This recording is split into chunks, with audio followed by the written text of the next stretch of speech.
In this tutorial, you'll learn how to resolve the error message "is in use by a user," which can appear when you try to add a new email as a support address.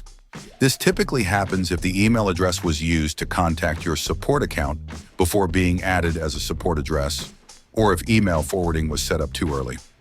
To fix this, start by searching for the email address in support.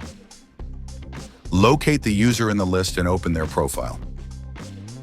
You'll see that the primary email matches the address you're attempting to add as a support address, which causes the conflict. An email address can either exist as a user address or a support address. It cannot serve both functions at once. This restriction helps prevent email loops and delivery issues. To resolve the conflict, you can either update the user's email address or remove the user entirely, depending on your needs. In this example, we'll change the existing address. Click Edit Email and enter a new email address for the user, one that's different from the address you want to use as a support address. After saving your changes, open the product tray and select Admin Center.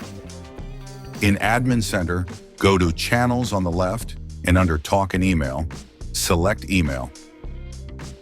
Here you'll see your existing support addresses. To add a new one, select Add Address, then connect External Address.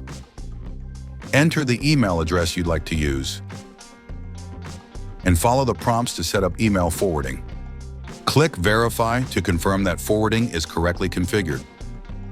If you see a message indicating that verification is pending, double-check the forwarding settings in your external email provider.